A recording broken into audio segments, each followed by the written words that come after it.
Hi guys, welcome to the channel, welcome to Sport Freak. My name is Anurag and today I'm here for a tactical analysis video of Nico Williams. Nico Williams, the superstar of Spain.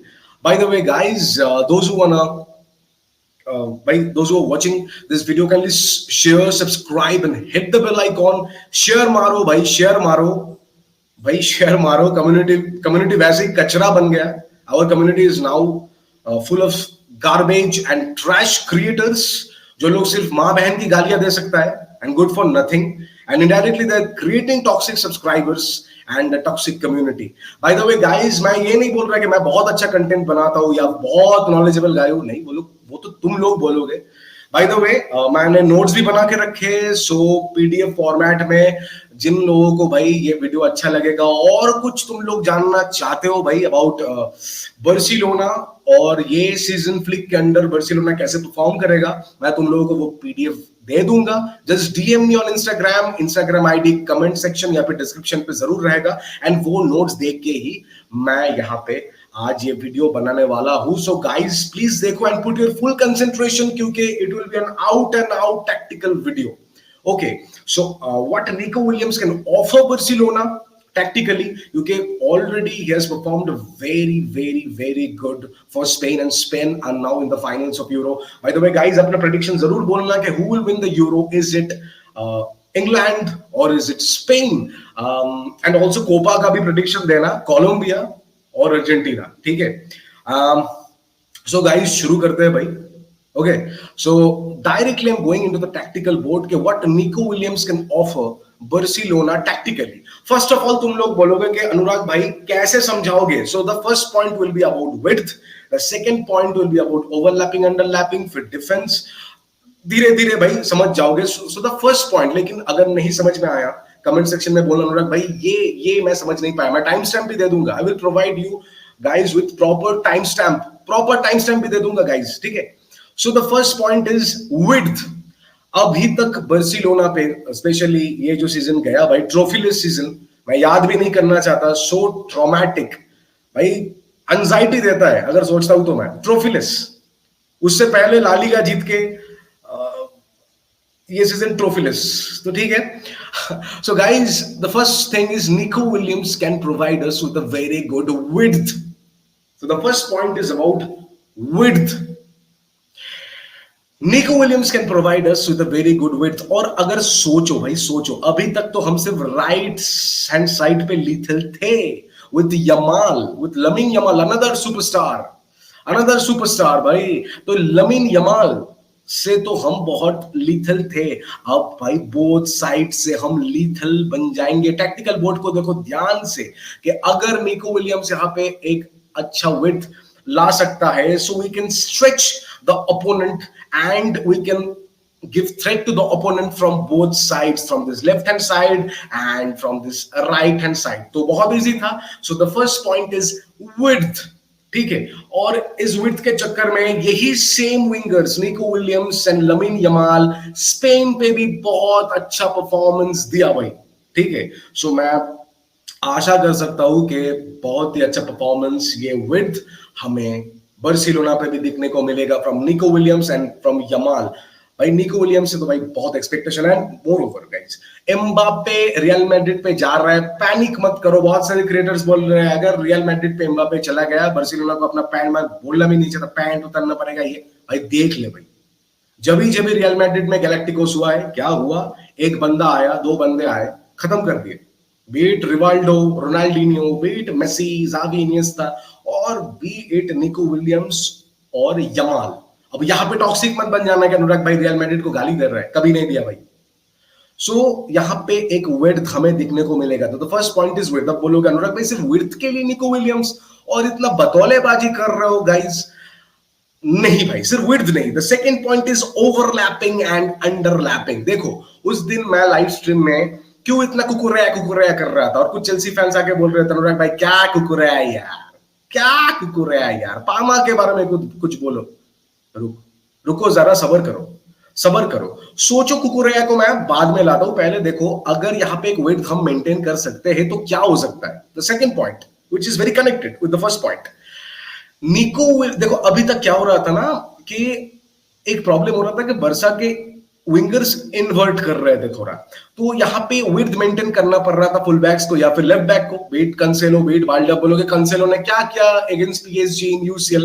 कंसेलो was never good 1v1। ये Guardiola भी जानता है, city fans भी जानता है, and city creators भी जानते हैं।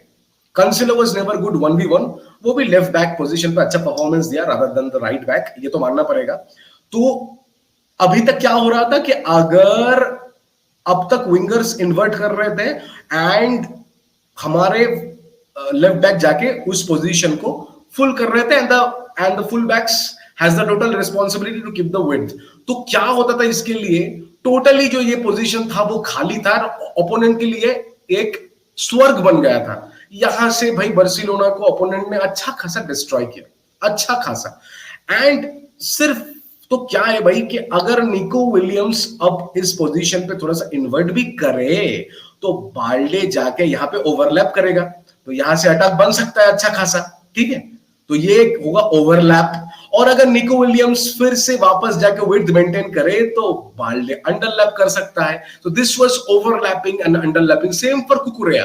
कुकुरेया स्पेन में क्या कर रहा है, कुकुरेया यहाँ पे आता है, निको विलियम्स थोड़ा सा इन्वर्ट करता है, एक दो मैचेस पे मैंने देखा कुकुरेया वहां पे ओवरलैप कर रहा है, एंड फिर से निको विलियम्स अगर विड्थ मेंटेन किया तो कुकुरेया अंडरलैप कर रहा है। समझ गए ओवरलैपिंग एंड अंडरलैपिंग।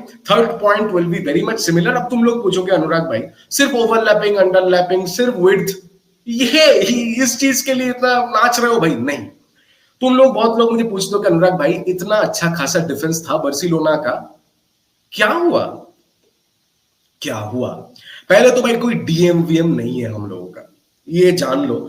डिफेंसिवली क्या हो सकता है? द थर्ड पॉइंट इज कि देखो अभी तक क्या हो रहा था कि हमारा जो विंगर्स थे वो इन्वर्ट करके या कुछ भी करके एक बॉक्स मिडफील्ड बना रहे थे, and same problem box midfield जब बना रहे थे बाल्डे या कोई भी यहाँ पे आके थोड़ा सा भाई विड्थ मेंटेन करने की कोशिश कर रहा था, एंड वही सेम प्रॉब्लम ये जगह खाली था, एंड ओपोनेंट के लिए स्वर्ग बन रहा था, हेवन फॉर ओपोनेंट्स, क्योंकि यहां से डिस्ट्रक्शन हो रहा था from both sides, from this side and also from this side, ये जगह खाली था। अब देखो क्या होगा, निको विलियम्स अगर आ गया तो ऐसे बॉक्स मिडफील्ड हम नहीं क्रिएट करेंगे। निको विलियम्स विड्थ मेंटेन करेगा एंड यहाँ पे बाल्डे स्टेप बैक कर सकेगा। मैं लेफ्ट हैंड साइड ही समझा रहा हूँ, forget this right hand side. तो बाल्डे यहाँ पे स्टेप बैक करेगा, डिफेंसिवली हम बहुत स्ट्रांग हो जाएंगे, डिफेंसिवली हम बहुत स्ट्रांग हो जाएंगे due to this Nico Williams. And guys अब तुम लोग बोलोगे अनुराग भाई मिडफील्ड का कुछ बोलो, डीएम नहीं है, कुछ नहीं है। रुको बेटा, सबर करो, जल्दी जल्दी बोल रहा हूं इसका मतलब नहीं कि तुम लोग नहीं समझ पाओ। कमेंट सेक्शन में मुझे बोलो अनुराग भाई ये समझ नहीं पाया, वो समझ नहीं पाया, मैं टाइम स्टैम्प दे दूंगा। I will provide you guys with proper time stamp दे के मार्क करके मुझे बोलो अनुराग भाई समझ में नहीं आया, क्योंकि मैं जल्दी जल्दी बोल रहा हूँ क्योंकि वीडियो को मुझे बहुत शॉर्ट करना है, क्योंकि ये लाइव स्ट्रीम नहीं है कोई। एंड ये प्रॉब्लम है कि अब मिडफील्ड का क्या होगा। देखो अगर निको विलियम्स, देखो Nico Williams 1-on-1 out wide performs excellently, तो Nico Williams is very good. कि देखो Nico Williams is very good around this type of players, मतलब around there right back, around there centre back. Nico Williams यहाँ पे बहुत इन लोगों को engage करके रखेगा, क्योंकि फुल फोकस इन लोगों का निको, ये number 2 number 5 full focus Nico Williams पे रहेगा, ठीक है। अब क्या हो सकता है यहाँ पे ना, निको विलियम्स अटैक पे अटैक मारेगा, अटैक पे अटैक मारेगा निको विलियम्स, ठीक है। तो यहाँ पे ना जो क्रिएटिव बर्डन है इन मिडफील्डर्सों का, गुंडोगन, फ्रैंकी डियोंग, पेड्री, ये क्रिएटिव बर्डन बहुत कम हो जाएगा। ओके ये बहुत कंट्रोल्ड मिडफील्ड होगा, बहुत क्रिएटिव मिडफील्ड होगा, एंड बहुत डिफेंसिव मिडफील्ड भी होगा, क्योंकि हमारे पास प्रॉपर डीएम नहीं है, डीएम क्राइसिस चल रहा है अब। तो पता नहीं केमिक बाद में बोलूंगा वो सब। तो बहुत कंट्रोल्ड, बहुत क्रिएटिव मिडफील्ड हो जाएगा। ऐसा नहीं कि फॉर्मैन या फिर गुंडोगन अटैक नहीं मारे, वो नहीं है। लेकिन अगर निको विलियम्स और यमाल यहां से डिस्ट्रक्शन मोड पे आ जाए तो बहुत क्रिएटिव मिडफील्ड होगा, और ज्यादा भाई प्लेयर्स अटैक नहीं मारेंगे हमेशा, अटैक तो मारना ही पड़ेगा हमेशा नहीं, क्रिएटिव मिडफील्ड होगा। सेम देखो स्पेन पे भी क्या हो रहा है कि रॉड्री, पेड्री, फैबियन रुइज, एवी ओल्मो अच्छा परफॉर्मेंस क्यों कर पा रहे हैं? क्योंकि टोटल बर्डन ये बच्चे ले रहे हैं। निको विलियम्स 21 साल का, लमिन यमाल 16 साल का, तो बहुत फायदा मिल रहा है मिडफील्ड को। और एक चीज तुम लोगों ने सोच के देखा है क्या, अगर ऐसा कोई फॉर्मेशन हुआ तो यहाँ पे हमारा गुंडो या फिर पेड्री इस पोजीशन पे भी आ सकता है, आ सकता है, और तब हम लोगों के जो फुल बैक्स है वो लोग इन्वर्ट करके मिडफील्ड पे आ सकते हैं। तो हमें क्या देखने को मिल सकता है? 2-3-5, उसका डायरेक्ट प्रॉफिट किसको हो जाएगा? अब तुम लोग जो बोल रहे थे स्ट्राइकर नहीं लाया, लेवा से नहीं होगा, लेवा से होगा। निको विलियम्स, लमिन यमाल अगर आ गया और गुंडो और पेड्री यहाँ पे आ गया तो लेवा या फर्मिन, तो लेवा को डायरेक्ट प्रॉफिट मिल सकता है। तो द नेक्स्ट पॉइंट इज लेवा का प्रॉफिट इन 2-3-5। सोचो कितना प्रॉफिट होगा, क्योंकि एक बात कान खोल के समझ लो, we will have a very position midfield, लेकिन अगर इस पोजीशन से मैच के 60 या 70 मिनट में गुंडो और पेड्री इस पोजीशन पे आ जाए, एंड देखो निको विलियम्स का बिलबाओ के लिए ना एक अच्छा रिकॉर्ड है। क्या है? बिलबाओ के लिए उस बंदे ने 11 असिस्ट मारे, 11 assist, end of course why not, he had 3 dribbles पर गेम, 3 ड्रिबल्स पर गेम। तो अगर वो 11 असिस्ट मार सकता है भाई, तो बार्सिलोना पे आके और भौकाल करेगा वो बंदा, पूरे गुड्डू पंडित की तरह भौकाल कर सकता है। तो इसका डायरेक्ट प्रॉफिट लेवा को जाएगा, एंड ऑल्सो गुंडो एंड पेड्री को भी जा सकता है, जैसे ओल्मो को गया, जैसे तुम्हारा फैबियन रुइस को गया, पेड्री या फिर रॉड्री जो स्पेनिश टीम में हो रहा है, तो इसका डायरेक्ट प्रॉफिट हो सकता है यहाँ पे। जैसे स्पेन पे कुकुरेया ने क्या किया, समटाइम्स ही जॉइंट दिस ऐसा पोजीशन पे वो खेल पाया इन स्पेन, तो वैसे ही बाल्डे आके इस पोजीशन पे आ गया, सोचो कैंसेलो इस पोजीशन पे आ गया, तो यार 2-3-5 हो सकता है। उसका डायरेक्ट प्रॉफिट किसको जाएगा? लेवांडोस्की को। अगर स्पेन के पास ऐसा लेवांडोस्की जैसा स्ट्राइकर होता, डायरेक्ट प्रॉफिट मिल जाता भाई।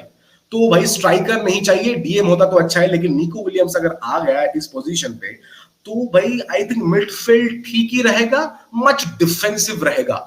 आई थिंक अब बोलोगे ड्रॉबैक क्या है निको विलियम का? देखो भाई उसका ड्रॉबैक तो नहीं बोलो, यूज्ड टू हैव 1 टैकल पर गेम, उसका एक ही टैकल पर गेम का रिकॉर्ड है।